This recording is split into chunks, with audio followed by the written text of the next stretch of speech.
दाखवला, त्याचबरोबर जरंगेच्या वेगवेगळ्या धमक्या दाखवल्या, त्याचबरोबर कशा प्रकारे लोक रोडवर उभं राहून कशा प्रकारे अर्धनग्न आंघोळ करत आहेत, कशा प्रकारे लोकांना त्रास देत आहेत, कशा प्रकारे चाकरमानी कशा प्रकारे रेल्वेतल्या लोकांना त्रास होत आहे हे सुद्धा दाखवलं। हां, सिग्नलवर त्यांनी सांगितलं एका वकील महोदयांनी की 2 तास लाईट बंद केली, आम्ही चक्क व्हिडिओत दाखवला, इलेक्ट्रिक सिटी असते त्या सिग्नलवर जाऊन बसलेत, जर त्याच्यामध्ये कोणाचा मृत्यू झाला तर काय होईल। आम्ही त्याचबरोबर मान्य न्यायालयाला हेही दाखवलं की त्याच्यामध्ये कशा प्रकारे एक मृत्यू झाल्याचं सांगण्यात येतं आहे। ह्या सगळ्या गोष्टींच्या नंतर मान्य न्यायालयाने अनेक प्रश्न उपस्थित केले।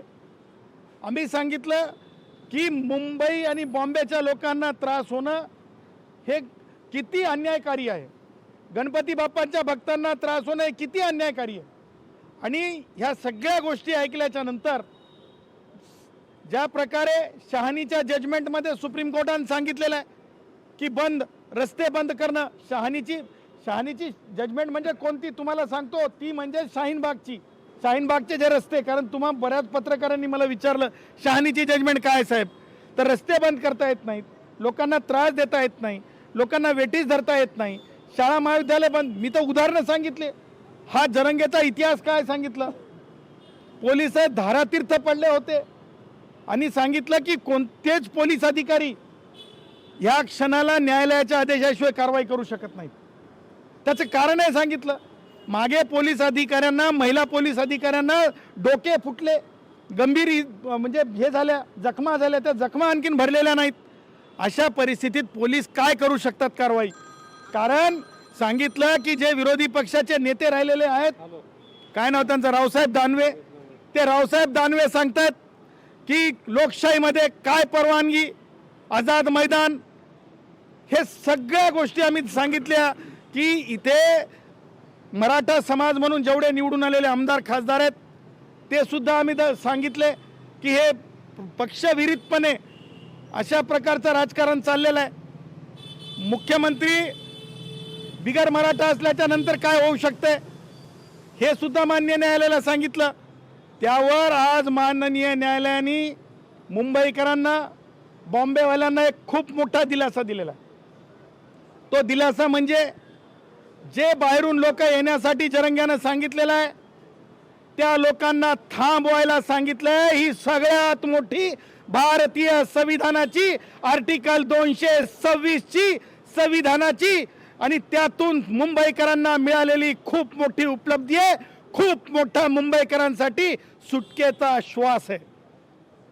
आम्ही सांगितलं की मान्य न्यायालयाला की हे सगळं जर आपण फक्त बघत राहिलो तर कारवाई जर पोलिसांना करताच आली नाही तर उद्या कोणीच परवानगी मागायला जाणार नाही। मान्य म्हणजे ॲडव्होकेट जनरल साहेबांनी सांगितलं, न्यायालयाने विचारलं ॲडव्होकेट जनरलांना परवानगी आहे का, शनिवारची रविवारची परवानगीच नाही, आजची परवानगीच नाही, बिना परवाना कायद्यात अंतर्भूत आहे, आमरण उपोषण करता येत नाही, मग आमरण उपोषणाला कसा जरंग्या बसू शकते। आम्ही सांगितलं धनगर भावांना, आम्ही सांगितलं वंजारी भावांना, आम्ही सांगितलं 12 बलुतेदार कष्टकरी जे समाज आहेत त्यांना जर त्यांना जे न्याय लागू असेल, कायदा लागू असेल, तो जरंग्याला लागू नाही का, सगळ्यांना एकच न्याय आहे। ह्या सगळ्या गोष्टींचा ओहापोहा झाला।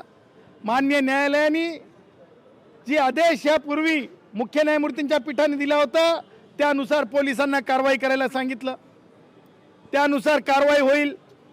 रस्ते बंद करणं गुन्हा आहे, रस्त्यावर मला सांगा की ज्या प्रकारे सगळं चाललेलं, न्यायालयाने सांगितलं की स्वतः न्यायालयाने निरीक्षण नोंदवलं की बघा म्हणे, बाहेर बघा लोक काय करत आहेत, कोर्टामध्ये आवाज येत आहे, चारी बाजूला लोक घोषणा देत आहेत। ह्या अत्यंत सगळ्या वेदनादायी बाबी आहेत, ह्या सगळ्या जड अंतःकरणाने नमूद कराव्या लागत आहेत। आणि म्हणून मला हे म्हणायचं आहे की जरंगेची कोणतीही मागणी संविधानाचा विद्यार्थी म्हणून, भारतीय संविधानाचं एक नातं माझ्यासोबत आहे म्हणून परत कॉस्ट ऑफ रिपिटेशन सांगतो, कोणत्याही गॅझेटरच्या आधारे मागासले पण जाहीर होऊ शकत नाही। आणि गॅझेटर हा एक तो एक डॉक्युमेंट वन ऑफ द काय म्हणतो त्याला आपण वन ऑफ द डॉक्युमेंट असतो. त्यामुळं त्या आधारे कोणतंही जात प्रमाणपत्र दिलं जाऊ शकत नाही. आणि ते जर जात प्रमाणपत्र दिलं तर ते जात प्रमाणपत्र माधुरी पाटील विरुद्ध मुख्यमंत्री कास्ट स्क्रुटिनी कमिटी ठाणे या आधारावर एकही जात प्रमाणपत्र टिकत नाही. त्याचबरोबर जरंगेची दुसरी मागणी आहे की सगळे सोयरे, मी डंके की चोट पे चॅलेंज देतो की सगळे सोयरे सरसकट हे अशक्य आहे. भारतीय संविधान जोपर्यंत अस्तित्वात आहे तोपर्यंत अशा प्रकारचा अल्ट्रा व्हायरस निर्णय भारतातल्या कोणत्याही पक्षाचं कोणत्याही राज्यात सरकार असलं तर ते देऊ शकत नाही, घेऊ शकत नाही, हे मी डंके की चोट पे सांगतो. आणि त्याचबरोबर आंदोलन जरंगेचं 2 दिवसात उद्या 4 वाजेपर्यंत आटपलं पाहिजे. मुंबई क्लीन झाली पाहिजे. कारण परवानगीच नसेल तर बेपरवाना असं फिरता येणार नाही. अशा प्रकारे माया बहिणींना त्रास देता येणार नाही, माया बहिणींना घालून पाडून बोलता येणार नाही.